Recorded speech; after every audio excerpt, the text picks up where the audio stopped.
Nunca imaginé que aquel domingo, aparentemente común, iba a poner mi mundo patas arriba. Me desperté temprano, como siempre, preparé un pastel de naranja para llevar, me puse mi mejor blusa, esa azul que Mateo dijo una vez que me hacía lucir elegante, y fui a su casa con un nudo en el estómago que yo misma no pude explicar. Desde que enviudé, los almuerzos dominicales en familia se habían convertido en mi pequeña alegría de la semana. Era cuando veía a Mateo, Luciana, mi nieta Isabela y, a mí veces, a Carlos, el socio de mi hijo en el negocio de las cafeterías. Siempre fui discreta, no me empeñaba en entrometerme, pero me gustaba escuchar las novedades y ver de cerca lo que estaban construyendo. La conversación hasta entonces era ligera, llena de risas de Isabela y comentarios de Luciana sobre la escuela. Pero todo cambió cuando el tema de las cafeterías salió a colación. Mateo, con ese brillo en los ojos que siempre tuvo al hablar de sus propios logros, anunció que iban a abrir 2 nuevas unidades, una en el centro comercial Plaza Norte y otra cerca de la universidad. Sonreí por fuera, pero por dentro me preocupé. Sabía lo que significaba crecer demasiado rápido sin consolidar lo que ya se tenía. Entonces pregunté, con todo el cuidado del mundo, ¿no creen que sería mejor estabilizar antes de expandirse? Fue entonces cuando mi propio hijo, delante de todos, soltó: «Mamá, con todo respeto, tú no entiendes nada de negocios». En ese instante, sentí como si el aire me hubiera sido arrancado de los pulmones. La mesa quedó en silencio por un segundo, pero para mí pareció una eternidad. Hasta Carlos desvió la mirada, algo desconcertado. Me contuve para no demostrar el golpe, pero dentro de mí algo se rompió. Yo, que enseñé administración por más de 30 años, que orienté tesis, participé en tribunales, ayudé a formar a personas que hoy dirigen grandes empresas, ser reducida a madre que no entiende por mi propio hijo. La verdad es que, incluso sentada allí, con el plato de ensalada delante, me sentí invisible. Y lo peor, sentí que, de alguna forma, yo misma había contribuido a ello al esconder quién era dentro de esa historia. Mateo no sabía, nunca supo, que desde el principio fui yo quien financió, discretamente, cada paso de su negocio. Yo creé el tal Grupo Horizonte. Usé un intermediario de confianza. Monté un fondo con el dinero que Elías y yo guardamos por años, y que quedó todo para mí después de que él se fue. Hice esto porque quería ver a 1906 mi hijo florecer por mérito, sin la sombra de la madre profesora, sin la culpa de sentirse ayudado.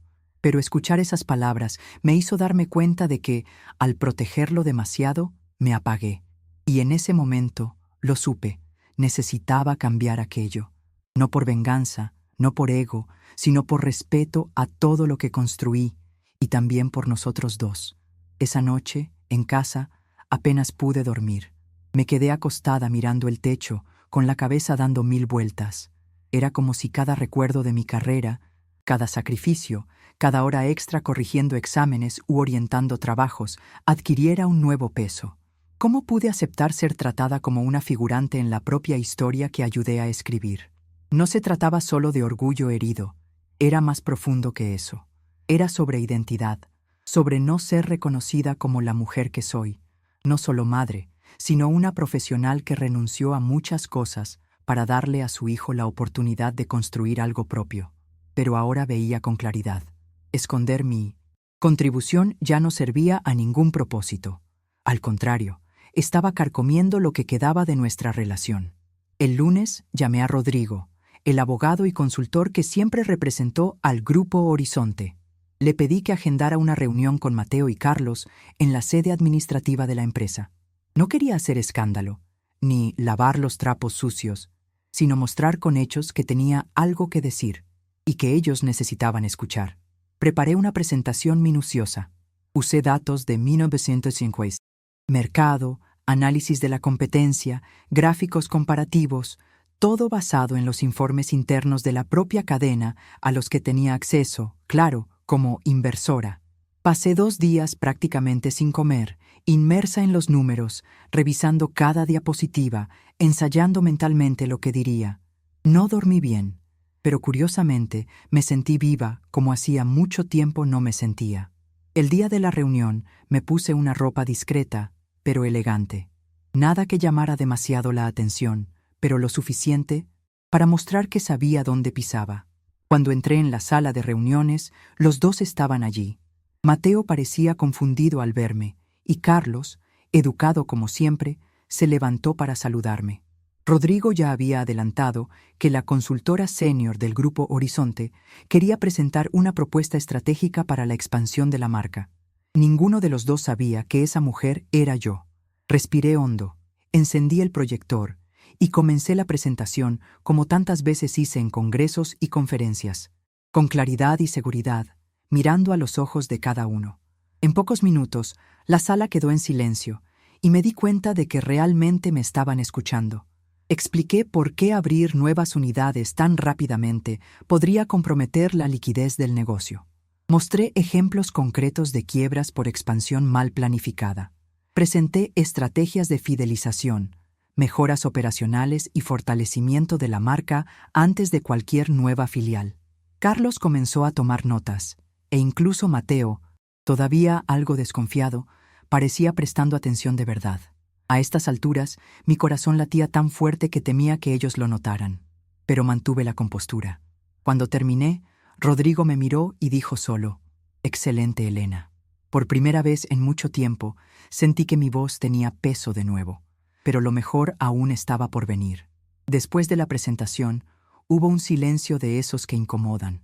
Mateo miraba la pantalla todavía encendida, como si estuviera digiriendo todo lo que vio. Carlos fue el primero en hablar, elogiando la claridad y la fundamentación de las propuestas. Preguntó si estaría dispuesta a acompañar la implementación de las sugerencias. Respondí que sí, pero dejé en el aire que, antes de eso, había algo más que ellos necesitaban saber. Mi hijo, visiblemente más cauteloso, preguntó con quién podía hablar en el Grupo Horizonte para discutir futuras decisiones. Fue entonces cuando sentí que el momento había llegado. Lo miré fijamente, con un nudo en la garganta que me ardía, pero no me impidió decir: «Mateo, ya estás hablando con la principal responsable de todo esto. Soy yo». Él parpadeó varias veces, como si no hubiera entendido. Repetí con firmeza, sin bajar la mirada: «Fui yo quien creó el Grupo Horizonte. Fui yo quien invirtió en tu negocio desde el principio. Fui yo quien financió las primeras máquinas, los entrenamientos, el marketing. Cada centavo vino del dinero que tu padre y yo guardamos por años». La sala quedó muda. Carlos abrió los ojos de par en par. Mateo palideció. Por un instante, pensé que iba a decir que era mentira, que yo estaba inventando, pero no dijo nada. Solo se recostó en la silla, llevándose la mano a la boca, visiblemente afectado. Yo contuve la emoción. Aquello no era para herirlo, era para abrir una nueva puerta entre nosotros. Una puerta de verdad, sin mentiras, sin intermediarios. Nos quedamos un tiempo en silencio. Yo esperaba cualquier cosa, una explosión, una acusación, incluso una lágrima. Pero Mateo solo se quedó allí, mirándome como si me estuviera viendo por primera vez. Carlos fue quien rompió el ambiente, diciendo que ahora todo tenía sentido. Las orientaciones acertadas, los recursos en momentos críticos, los consejos que siempre llegaban por correo electrónico vía consultoría. Mateo todavía no hablaba. Solo se levantó, caminó hasta la ventana y se quedó allí, de espaldas a nosotros. Yo respeté su tiempo. Sabía que esa revelación era pesada, pero también sabía que, después de 1200, eso, no había vuelta atrás. Me había expuesto por completo. Y dolía. Dolía porque él era mi hijo, y yo nunca quise reconocimiento público. Solo quería ser escuchada y respetada. Después de unos minutos, se giró, con los ojos húmedos, y me preguntó: «¿Por qué nunca me lo contaste?». Esa pregunta me atravesó. Respondí con calma, intentando contener la emoción. «Porque quería que creyeras en ti mismo. Quería que construyeras algo con tus propias manos. Pensé que, si sabías que el dinero venía de mí, te sentirías presionado o inferior. Yo quería que fuera tuyo». Él asintió despacio, y entonces se acercó, arrastró una silla y se sentó justo enfrente de mí. Dijo que ahora entendía muchas cosas, que se sentía avergonzado por lo que había dicho en el almuerzo, y que si yo estaba dispuesta, él quería empezar de nuevo, no solo como madre e hijo, sino como socios, de verdad. Esa conversación, por difícil que haya sido, marcó un nuevo comienzo. En los días que siguieron, Mateo me invitó a participar en las reuniones estratégicas de la empresa. Por primera vez, entré por la puerta principal, sin disfraces, sin pseudónimos. Carlos fue extremadamente respetuoso y receptivo, lo que me sorprendió. Me di cuenta de que él ya sospechaba que había algo detrás del Grupo Horizonte, pero nunca imaginó que fuera yo. Empecé a asistir a los encuentros semanales con los gerentes, a opinar directamente en las decisiones de marketing y hasta sugerí ajustes en el sistema de atención que luego mostraron un aumento en la satisfacción de los clientes. No era solo una cuestión de reconocimiento, era un rescate de mi lugar en el mundo y en la vida de mi hijo. Lo más difícil fue enfrentarme a mí misma. Durante tanto tiempo me escondí detrás de la excusa de que madre ayuda entre bastidores, cuando en realidad tenía miedo. Miedo de decepcionarlo, de ser vista como controladora, de repetir los errores de mis padres que siempre hicieron que todo pareciera una deuda.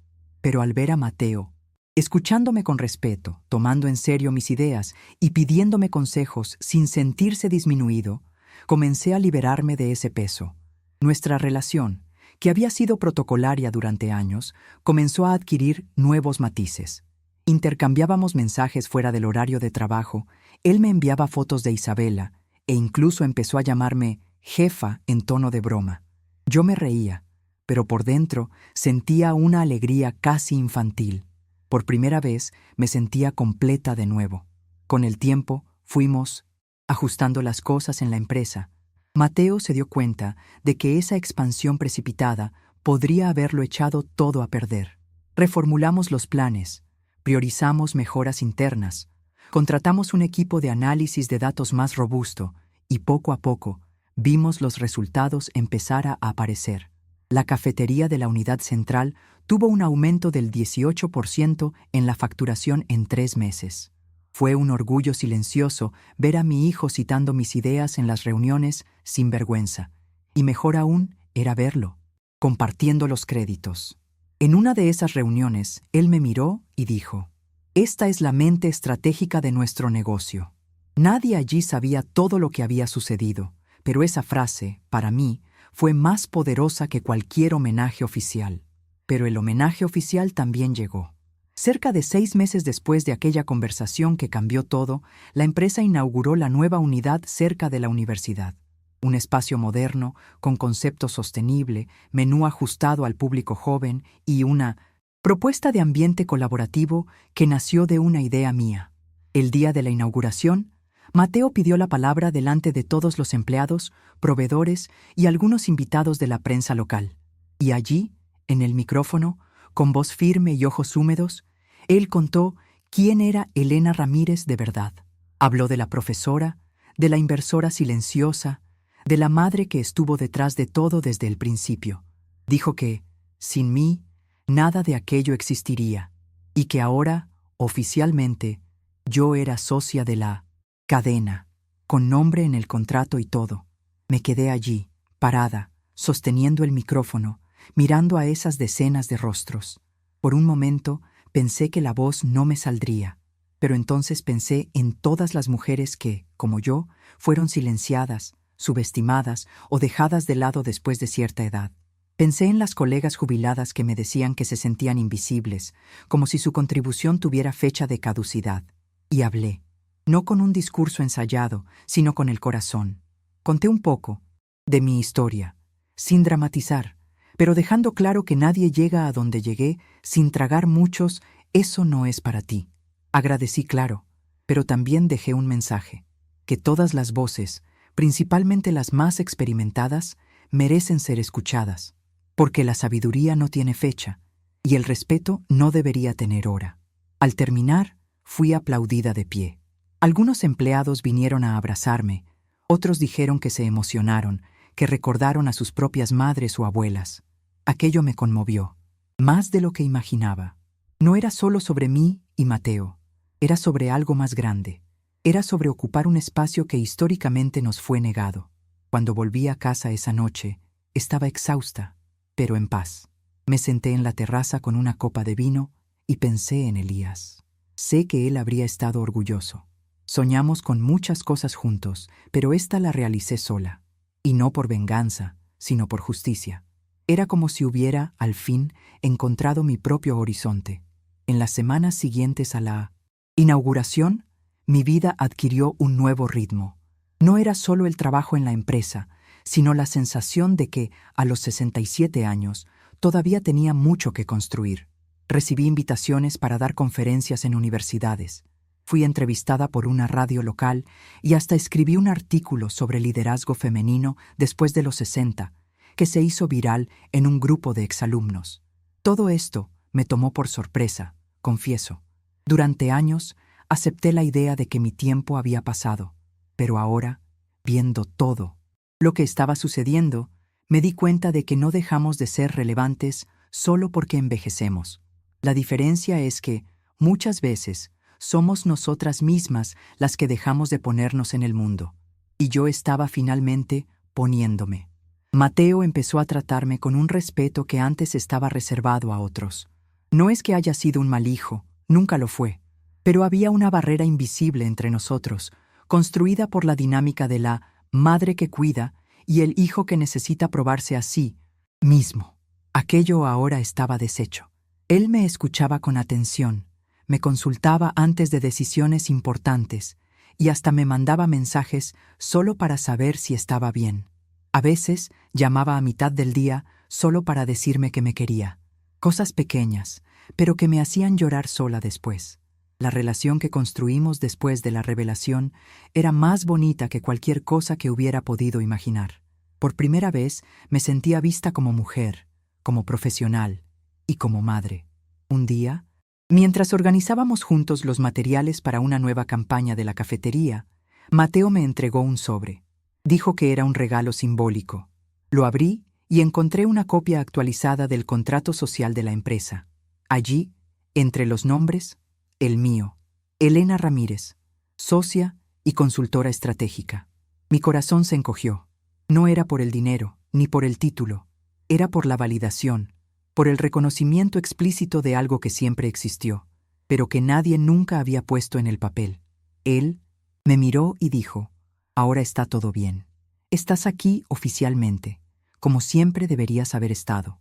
Yo solo sonreí y asentí, porque en ese momento no necesitaba decir nada más. Fue después de eso que comenzamos a planificar la nueva fase de la empresa con más ambición, pero también con más conciencia. Creamos un proyecto de capacitación para mujeres mayores de 50 años que quisieran emprender. Queríamos devolver a la comunidad un poco de lo que recibimos y al mismo tiempo abrir puertas que tantas veces se cerraron delante de nosotros. Yo misma me involucré personalmente en el proyecto, di las primeras clases, acompañé los primeros pitches de ideas, y en cada rostro que veía allí, en cada mujer que me decía, pensé que mi tiempo ya había pasado, reconocía un pedazo de mí. Era como si el ciclo se estuviera cerrando, pero no con un punto final, con un nuevo comienzo. Recuerdo a una señora llamada Doralis, de 62 años, que entró tímidamente al primer encuentro del proyecto. Había trabajado toda su vida como costurera y creía que negocios era cosa de gente más joven, con diploma. Cuando vio mi presentación y supo de mi historia, me apartó a un rincón y dijo: «Usted me dio valor. Yo pensé que ya no tenía nada más que construir». Aquello me emocionó profundamente, porque en el fondo, lo que más quería con todo esto era exactamente eso: despertar en las otras lo que tardaron en despertar en mí. Mostrar que no somos el descarte de nadie, no somos una carga, ni una pieza fuera de lugar. Somos potencia, incluso cuando el mundo intenta callarnos. Con el tiempo, el proyecto se convirtió en un referente. La universidad donde di clases durante años se asoció con nosotros y ofreció cursos de extensión para las participantes. Mateo me acompañaba a algunos eventos, sonriendo con un orgullo que ahora era visible. A veces lo pillaba observándome de lejos, con esa mirada que solo los hijos tienen cuando redescubren a sus madres. Y yo también lo redescubría a él. Percibía en él una humildad nueva, una capacidad de escuchar, de reflexionar. Ya no era solo el emprendedor determinado, era el hombre que entendía que el éxito no se construye solo, y que ninguna madre necesita esconderse para que su hijo brille. Podemos y debemos caminar juntos. Hubo un día específico que quedó marcado. Era el cumpleaños de Isabela, mi nieta, y decidieron hacer una pequeña fiesta en el jardín de la nueva cafetería. Todo era sencillo, bonito, lleno de gente querida. En cierto momento, ella vino corriendo y me tomó de la mano. «Abuela, papá dice que tú eres su jefa, ¿es verdad?» Yo me reí y dije que era más o menos eso. Y ella respondió con toda la inocencia del mundo. «Entonces, eres muy importante, ¿verdad?» Aquello me desarmó, porque viniendo de una niña, sin filtros, esa frase sellaba lo que yo había buscado por tanto tiempo.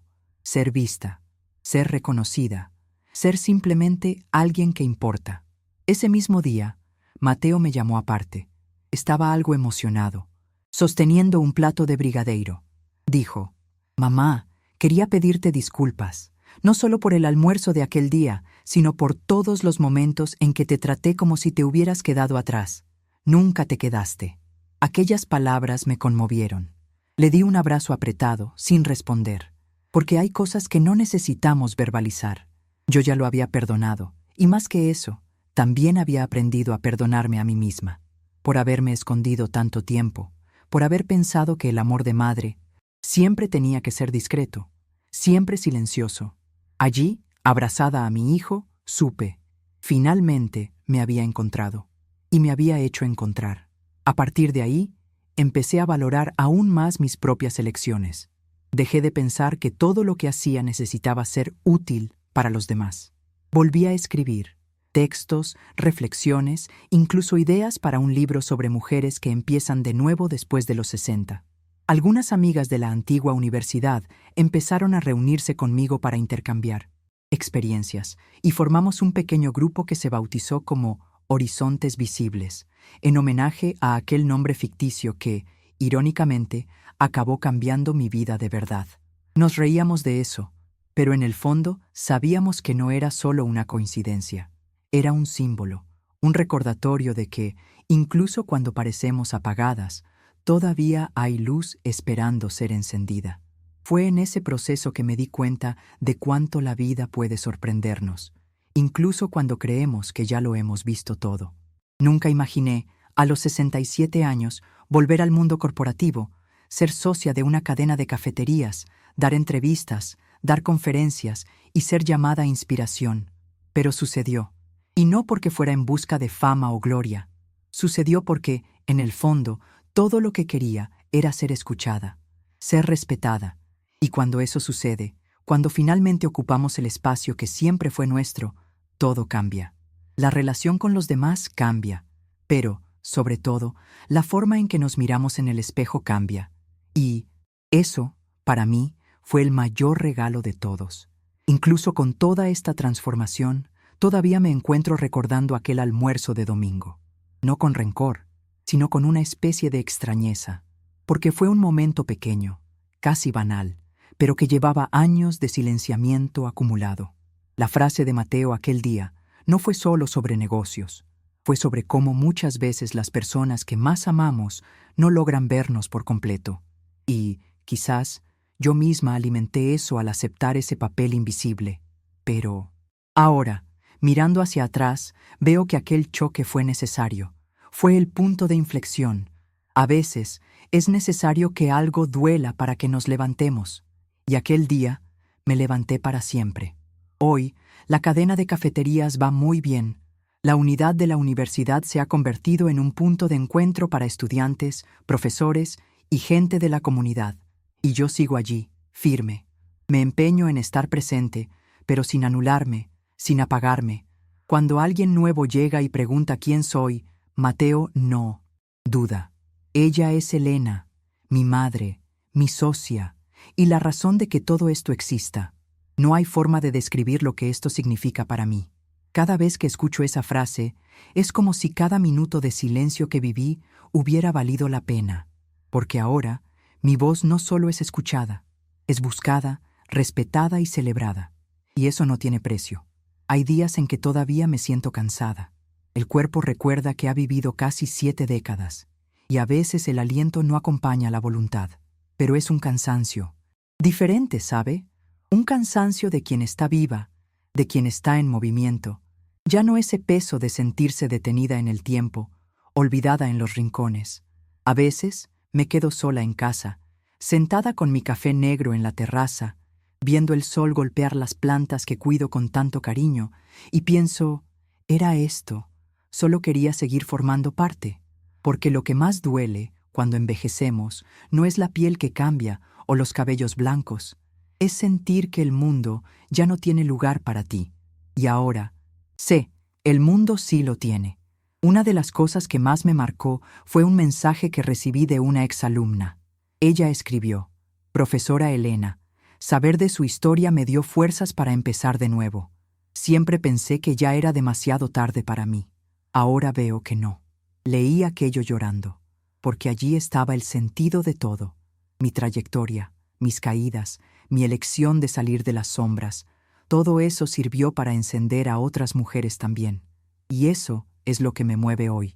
Saber que mi experiencia, hecha de errores, silencios, esperas y coraje, puede servir de faro para quien cree que ya no tiene a dónde ir, porque siempre hay, aunque tengamos que construir el camino con nuestras propias manos. Mateo y yo tenemos una nueva rutina ahora. Almorzamos juntos una vez a la semana, solo nosotros dos, sin agenda, sin trabajo, solo conversación de madre e hijo. En esos momentos hablamos de todo, desde la escuela de Isabela hasta recuerdos de Elías, mi esposo. Esos momentos simples que antes parecían distantes, se convirtieron en mi tesoro. A veces él me pregunta cómo pude esconder por tanto tiempo la historia del Grupo Horizonte, y yo solo sonrío. Respondo que era amor, un amor torcido, quizás, pero aún así, amor. Y él entiende, porque ahora él me ve completa, con mis elecciones, mis contradicciones, mis fallas y mi fuerza. La relación que tenemos hoy es más madura, más honesta. Ya no hay personajes entre nosotros. Otro día me preguntó si me arrepentía de haber esperado tanto para contar. Pensé mucho antes de responder.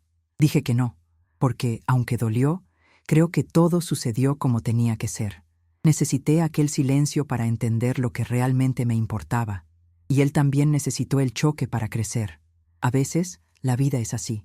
No entrega nada fácil, pero recompensa a quien insiste, a quien se reconstruye. Y yo me reconstruí. A los 67 me reinventé. Y descubrí que nunca es demasiado tarde para hacerse oír, para recuperar lo que es tuyo por derecho. Tu voz, tu historia, tu nombre. Hoy, cuando miro hacia atrás, veo una línea clara entre quien era antes de aquel almuerzo y quien me convertí después de él. No fue solo un cambio en la relación con mi hijo, fue un giro interno. Dejé de pedir permiso para existir. Dejé de pensar que mi contribución necesitaba ser disfrazada de amabilidad o apoyo silencioso. Ahora sé lo que valgo, y ya no necesito que nadie me lo diga. Pero cuando lo dicen, cuando lo reconocen, es bonito, es justo, porque ser vista, después de tanto tiempo siendo invisible, es como volver a respirar después de contener la respiración por años. Sé que mi historia puede parecer fuera de lo común, pero lo que tiene de más verdadero es justamente lo que mucha gente vive: el borrado. ¿Cuántas mujeres se borran por los hijos, por los maridos, por la familia, creyendo que es amor? ¿Cuántas dejan de ocupar espacio por miedo a parecer demasiado? Yo fui una de ellas. Y hoy, si puedo decir algo a quien está leyendo esto, es: no esperes un empujón para levantarte. No esperes que alguien te dé valor para recordar lo que llevas dentro. Si sientes que todavía tienes algo que decir, dilo. Si sientes que tienes algo que construir, constrúyelo. Porque nadie, absolutamente nadie, tiene el derecho de decir que tu tiempo pasó. Y no todo quedó perfecto después de esto. Todavía hay días en que me siento insegura, en que el cansancio pesa más que la emoción. Hay reuniones en las que me cuestionan más de lo que cuestionarían a un hombre en la misma posición. Hay miradas que dudan de mí incluso antes de que diga una palabra. Pero ahora, la diferencia es que eso ya no me paraliza. Sé quién soy, sé de lo que soy capaz, y sé lo que construí, no solo con dinero, sino con visión, con entrega, con una valentía que necesité rescatar de lo más profundo de mí. Eso ya nadie me lo quita, ni la edad, ni las etiquetas, ni el silencio. El otro día me preguntaron cuál fue el momento más importante de mi vida. Pensé en varias cosas. El nacimiento de Mateo, mi primer día como profesora, el último beso de Elías. Pero respondí sin dudar. Fue cuando decidí no callar más, porque fue en ese instante que todo empezó a cambiar. No fue fácil, no fue rápido, pero fue real. Y hoy puedo decir, con orgullo, que soy una mujer completa. Una mujer que reconstruyó no solo su historia, sino también su voz, y con ella reavivó su propia vida. Ahora, cada vez que entro en una de las cafeterías y escucho el sonido de las conversaciones, el ruido de la máquina de espresso, la risa de Isabela corriendo entre las mesas, siento una paz que no se puede explicar. No es solo orgullo, es pertenencia. Es saber que ese espacio, esas personas, esa historia, también llevan mi nombre, que ya no soy una figurante en mi propio argumento, y que, aunque el mundo todavía intente empujarme a un rincón, yo elegí quedarme en el centro de mi vida. Elegí ocupar mi lugar, con firmeza, con ternura y con la certeza de que no es necesario gritar para ser escuchada, pero tampoco se debe aceptar el silencio impuesto. Y si alguien pregunta quién es Elena Ramírez, hoy respondería sin dudar: soy viuda, madre, profesora, inversora, mujer.